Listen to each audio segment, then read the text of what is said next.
Hello everyone, welcome back. माई सेल्फ जयश्री। आज की क्लास में हम लोग क्या करने वाले हैं, रीजनिंग के क्वेश्चंस करने वाले हैं। ठीक है, पार्ट ए के जो CSIR नेट जून 2020 जो कि नवंबर में एग्जाम हुआ था, ठीक है, उसकी रीजनिंग के क्वेश्चन कर रहे हैं। बिकॉज मोस्टली देखा जाता है कि बहुत से बच्चे 5-6 मार्क्स या इतने मार्क्स के मार्जिन से रह जाते हैं सिलेक्शन से। ठीक है, तो अगर रीजनिंग अच्छे से कर रहे हो तो फिर तो कोई प्रॉब्लम नहीं है, पर अगर रीजनिंग के अंदर प्रॉपर स्कोर नहीं कर रहे हो तो अगर वहाँ पर थोड़ा एफर्ट्स डाल दिया जाए तो भी आप उस चीज़ को कवर कर सकते हो। बस यही सोच के मैं ये चीज़ स्टार्ट कर रही हूँ। ठीक है, तो स्टार्ट करते सीधा।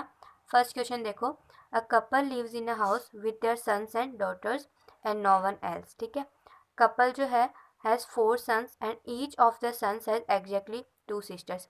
यानी ऑब्वियस ही बात है कि चारों ही 4 भाई है। ठीक है, और चारों की 2 बहनें, यानी कि टोटल कपल जो है वो कितने मेंबर है, हस्बैंड वाइफ 2, उनके बाद में सन सन इन्होंने बोल रखा है 4 है, और इनकी बहनें कितनी है, 2 बहनें, सभी की 2-2 बहनें हो गई ना ऑब्वियसली। ठीक है, तो टोटल मेंबर्स कितने हो गए घर में, उसके लिए इसको सम करोगे तो 8 आंसर आ जाएगा।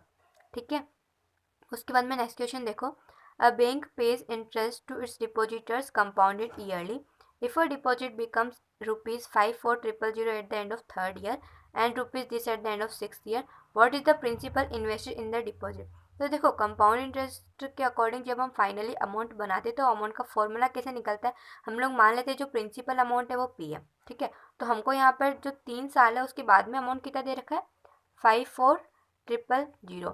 फॉर्मूला क्या होता है, ये किसके बराबर होता है, principal amount into 1 plus rate divided by 100 की पावर n, जो भी जितने भी साल है टाइम पीरियड। ठीक है, तो 3 साल बाद के अंदर ये चीज़ है तो ये हो गया 3। ठीक है, उसके बाद में क्या है कि अगले इक्वेशन के अंदर बनेगा 648,000, ये कितने टाइम में हो रहा है, ये बोल रहा है eight the end of sixth year. ठीक है, तो 1 प्लस आर बाय 100 की पावर क्या हो जाएगा, 6 हो जाएगा। अब इससे अपने को P निकालना है, प्रिंसिपल अमाउंट। ठीक है, उसके लिए क्या करेंगे हम लोग, इसको हम लोग स्क्वायर कर देते हैं। इसको इक्वेशन फर्स्ट ले लो, इसको इक्वेशन सेकंड ले लो, तो फर्स्ट का स्क्वायर डिवाइडेड बाय सेकंड करके सॉल्व करो आप, तो यहाँ से क्या बनेगा, P square divided by P, ये तो टर्म इसका स्क्वायर तो पावर 6 होके कैंसिल, फिर ये चीज़ यानी 5,4,000 का स्क्वायर डिवाइडेड बाय 6,4,800। सॉल्व करोगे इसको तो पी की वैल्यू निकल के आ जाएगी 45,000 रुपीज़। ठीक है, तो ये आंसर हो जाएगा। अब नेक्स्ट क्वेश्चन देखो, in the following triangle A B C बना देते हैं। देखो, ये ट्राइंगल है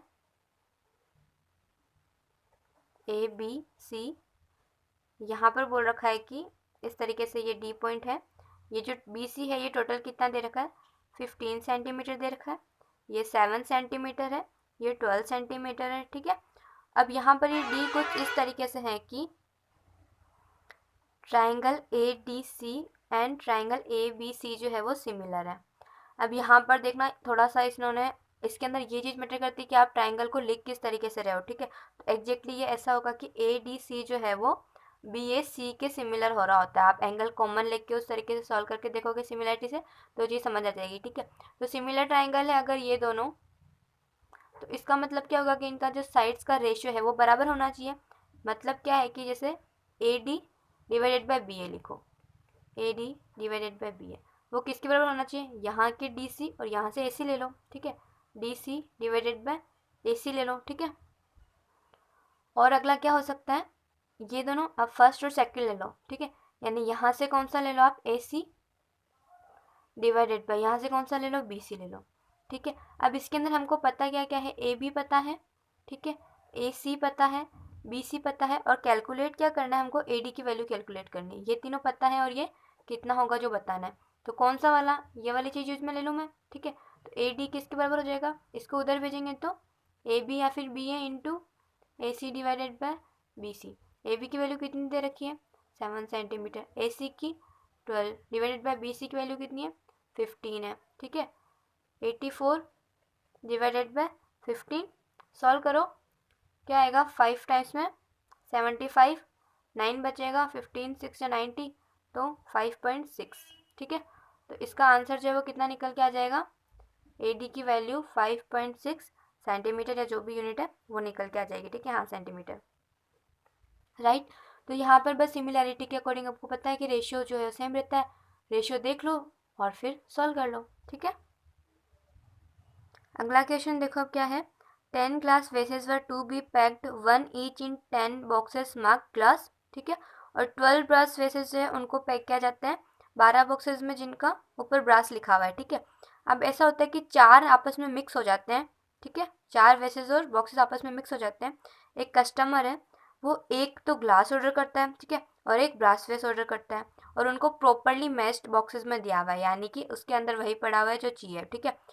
तो अब ये बताना है कि chance that customer does not get the order vases in correctly marked boxes, यानी कि उसको सही चीज़ नहीं मिल पा रही है, उस चीज़ की प्रोबेबिलिटी हमको यहाँ पर कैलकुलेट करनी है, ठीक है। तो देखो क्या होगा, उसको ऑर्डर क्या किया उसने, एक तो ग्लास का और एक ब्रास का, राइट, यही ऑर्डर किया है। अब ग्लासेस के लिए टोटल कितने 10 है और ब्रास के लिए टोटल कितने 12 बॉक्सेस हैं, ठीक है। तो एक ग्लास हम लोग इसको कितने तरीके से चूज कर सकते हैं, ठीक है। तो मैं थ्योरी नहीं लिख रही हूँ, आप लोग खुद लिख देना कितने तरीके से हम लोग एक ग्लास और एक ग्लास को चूज कर सकते हैं। उसके नंबर ऑफ वेज कितने निकल के आ जाएंगे हमारे पास में 10 इंटू 12, ठीक है। 10 ग्लासेस के हैं तो एक को हम चूज करने के तरीके 10 हो गए, उनमें से किसी को भी कर सकते हैं ना। और 12 जो है वो ब्रास वेसेस है तो उनमें से एक चूज करने के 12 तरीके हो गए, तो टोटल कितने हो सकते हैं 10 इंटू 12 नंबर ऑफ वेज हो जाएंगे। अब देखो इन्होंने क्या बोला कि 4 आपस में मिक्स हो गए हैं, ठीक है, 4 आपस में मिक्स हो गए, इसका मतलब क्या हुआ है कि 2 ग्लास वाले जो वो ब्रास में चले गए और 2 ब्रास वाले जो वो जिस डिब्बों के ऊपर ग्लास मार्क हो रखा था उनमें चले गए, ठीक है। तो इसका मतलब कि गलत कितने तरीके से आ सकते हैं, 3 तरीके से गलत आ सकते हैं क्या। एक तो ये कि ग्लास वाला जो है उसमें तो हमको ग्लास ही मिला है, लेकिन जो ब्रास वाला है उसके अंदर हमको ग्लास मिल गया है, ठीक है, पहला तो ये। दूसरा क्या हो सकता है कि जो ब्रास वाला है उसके अंदर तो वही मिला है, जो ग्लास लिखा हुआ है जिसके ऊपर उसके अंदर ब्रास मिल गया। और तीसरा जो चीज़ है केस वो क्या हो सकता है कि दोनों ही उल्टे मिले, यानी कि ग्लास वाले के अंदर तो ब्रास वाला निकल गया और ब्रास वाले के अंदर ग्लास वाला निकल गया। तो ये जो गलत है वो टोटल कितने हो सकते हैं 3 तरीके से हो सकते हैं, ठीक है ना। तो यहाँ पर जब आप इसको लिखते हो कि टोटल किस वे से इसको निकालेंगे तो क्या करेंगे हम लोग, इसको थोड़ा प्रॉपरली लिख देते हैं हम लोग, glass normal plus brass mixed मिला है, ठीक है। तो ग्लास के नॉर्मल होने के कितने बचे अपने पास में, कितने थे ग्लास 10 थे, उनमें से 2 तो मिक्स में चले गए तो नॉर्मल कितने बचे 8 बचे, ठीक है। और यहाँ पर ब्रास मिक्स्ड हो तो वो कितने तरीके से हो सकता है, क्योंकि 2 ही जो ब्रास है वो मिक्स हुए ना, 2 ग्लास के मिक्स और 2 ब्रास के, तभी टोटल 4 हुए, ठीक है। तो ब्रास के मिक्स होने के लिए कितने हो गए 2। अगला केस कौन सा था कि जो ब्रास है वो तो नॉर्मल हो और जो ग्लास है वो कैसा हो मिक्स्ड हो। तो ब्रास नॉर्मल होने के टोटल कितने थे, ये 12 थे, उनमें से 2 मिक्स हो गए, तो ब्रास नॉर्मल यानी सही वाले कितने बचे 10 बचे, और ग्लास टोटल मिक्स में कितने 2 है। तो इस तरीके जो कॉम्बिनेशन है उसके होने के कितने चांसेस या कितने नंबर ऑफ वेज हुए 10 इंटू 2। अब दूसरा क्या है कि दोनों ही गलत हो, यानी दोनों ही मिक्स में मिल जाए, ग्लास भी मिक्स हो और ब्रास भी मिक्स हो। ये कितने मिक्स 2 मिक्स हुए थे, ये भी 2 मिक्स हुए थे, तो टोटल इसके लिए नंबर ऑफ वेज कितने मिल सकते हैं 2 इंटू 2। तो यहाँ पर total number of ways draw करने के इतने हैं, उनमें से गलत होने के लिए जो है वो कितने इतने। तो प्रोबेबिलिटी कैसे निकालेंगे हम लोग, पहले इसको टोटल कैलकुलेट करो, 8 इंटू 2 16, ये 20 और ये 4, तो कितना हो गया 40, ठीक है। ये कितना है 120। तो प्रोबेबिलिटी क्या होगी कि गलत ही मिले उसे, ठीक है। तो number of favourable outcomes divided by total number of outcomes, favourable गलत मिलने के कितने 40 divided by total number of ways कितने 120। इसको सॉल्व करोगे तो हमको आंसर में क्या मिल जाएगा 1 डिवाइडेड बाय 3 मिल जाएगा, ठीक है। तो इसका आंसर क्या हो गया 1/3। नेक्स्ट क्वेश्चन तो बहुत सिंपल है, देखो अनवरा जो भी नाम है इसका, ठीक है, Bharti, Colin and Tarun commute by different modes of transport namely cycle, auto rickshaw, bus और ट्रेन, ठीक है। Initials of the mode of transport and the name of the person match in exactly 2 cases if Tarun travels by train, Colin rides neither an auto rickshaw nor a bus. तो इनमें से कौन सा सही होगा। तो क्या बोल रही है कि 2 जने ऐसे हैं जिनका नाम का जो फर्स्ट लेटर है वो और वो कौन से मोड ऑफ ट्रांसपोर्ट से जा रहे हैं उसका जो फर्स्ट लेटर वो मैच कर रहे हैं, ठीक है। ऐसे कितने 2 केसेस है। अब इन्होंने बोल दिया है कि